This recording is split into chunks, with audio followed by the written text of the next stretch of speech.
wonder how much yung tolerance na yun can actually eventually hurt your body. Kumbaga, akala mo you're strong. In reality, you're pushing your body to an uncomfortable level. Kaya nga dapat, nandun yung regularity of check-up. Correct. Kasi Correct. pag nandun ka na sa stretch na sobrang tolerant na yung body mo, it may be too late. Kaya dapat early on, kahit wala ka pang nararamdaman at the onset, Yes. check up ka para may baseline.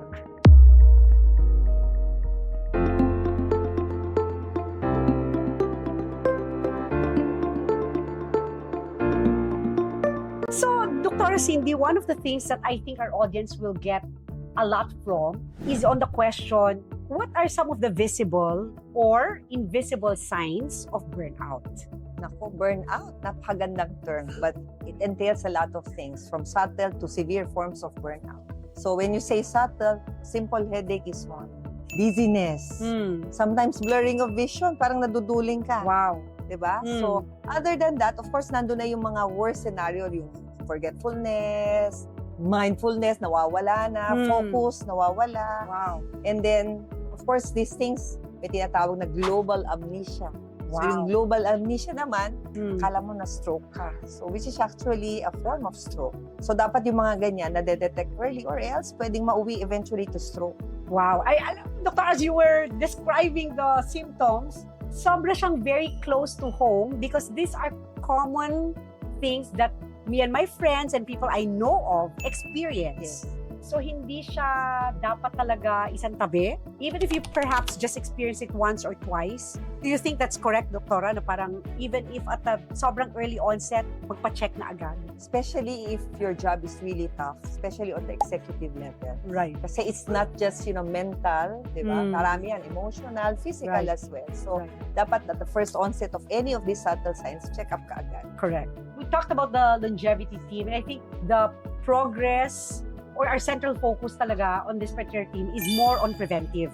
I feel like we can still do a lot for people na meron ng chronic diseases, pero medyo iba na yung management sa kanilang kaso. But on the preventive side, I think we have a lot to cover at napakalaki na to if we even make baby steps towards that direction.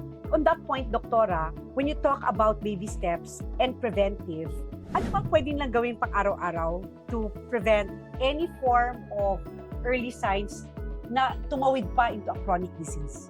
Nagsisimula yan sa healthy lifestyle eh. So, Yan na. we are here for that, di ba? We are So, here for that. when you say healthy lifestyle, kasi minsan mayroong mga patient or even individuals, kala nila ang pagiging healthy is just an overnight thing. It's a miracle. It's not, It's really a work in progress. Correct. And you really have to be consistent in everything. So, Right. from diet to exercise to distressing, Wow. kasama yes. yan, So, dapat nagsisimula sa commitment that you are going to do it. It's gonna be part of your lifestyle. Correct. Correct. And Doktora, the thing that sometimes perplexes me is that may mga tao talaga na yung kanilang, shall we say, hindi siguro stamina, yung the way their body receives pain. Kaya siguro, tumatagal before they have their checkup. No? And Tolerance. You're talking yes, about tolerance. exacto, Doktora. And I wonder how much yung tolerance na yun can actually eventually hurt your body eventually. Kumbaga, akala mo you're strong. In reality, you're pushing your body to an uncomfortable level.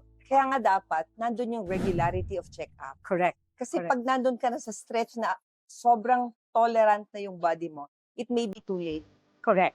Kaya dapat early on, kahit wala ka pang nararamdaman at the onset, Yes. check up ka para may baseline characteristic ka ng makikita sa patient. So, perfect. Because my next question is that, halimbawa wala pa akong nararamdaman or there are no even signs of anything. Should I come and see you like a cardiovascular doctor even if there are no signs and symptoms na visible? Oo, kasi hindi naman kailangan may symptoms. Exactly.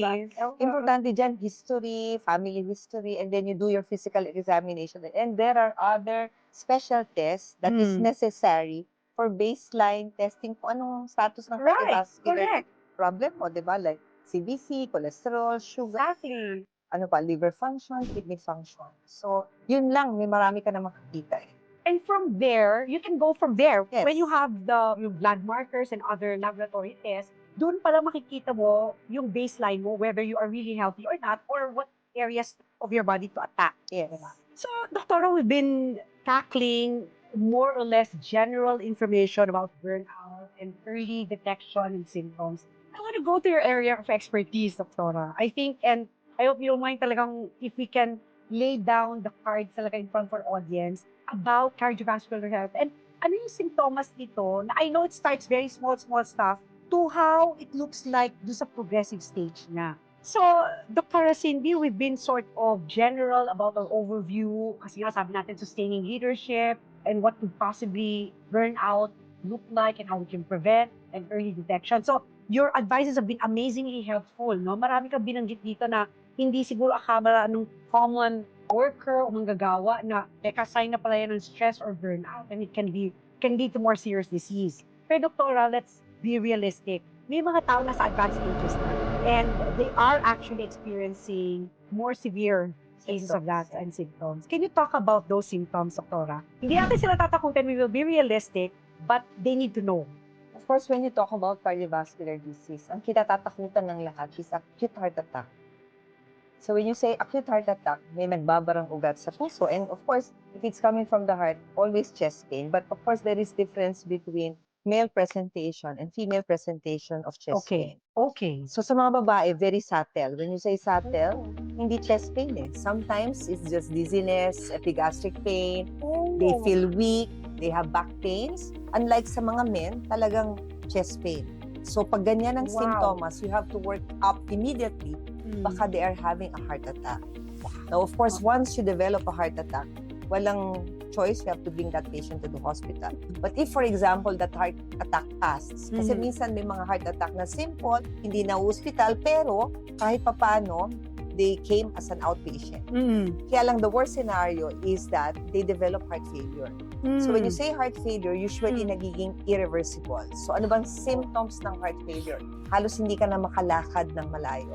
Okay. Hingal na hingal ka. When you sleep, you cannot lie flat because you feel na nalulunod ka.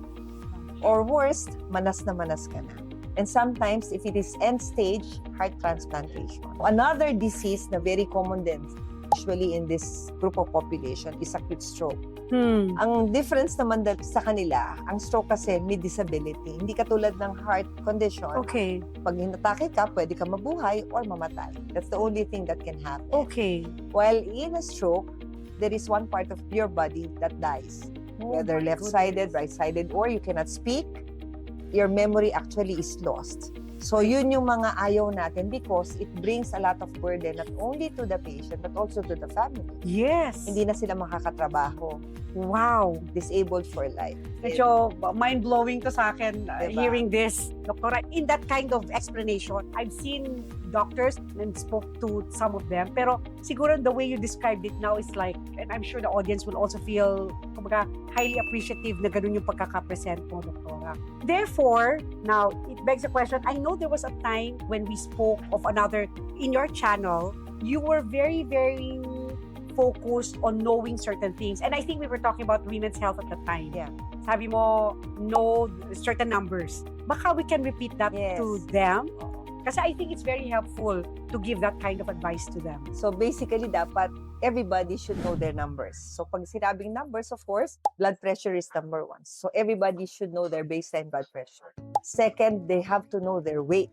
Kasi from there, you either change your weight, either lowering down or being higher. So pwede ka magpataba, pwede ka magpapayat. Right. Third, you have to know your level of cholesterol because cholesterol, as well as sugar, is also our independent risk factors for the development of not heart attack alone, but also for stroke. So, BP, weight, sugar level, cholesterol, and lastly, ina-advocate namin, waistline. Yes, waistline. Ang hirap. Doktora! Imagine mo, we've talked to a lot of doctors. Hindi naman nabanggit ng mga doctors yung waistline. But I'm glad you're being very realistic about these things. Hindi lang, yung iba kasi parang common lookout na siya diba? Yung BP. Pero when you said, yun nga, weight at saka waistline, kumbaga as combination, dapat matingnan yung mga numbers na yan. Kasi at the present time, obesity is growing by the double. Okay. So before diabetes, hypertension, cardiovascular disease, ngayon obesity is going woo. In the next 10, 20 years, yung number na to, it will be triple, quadruple.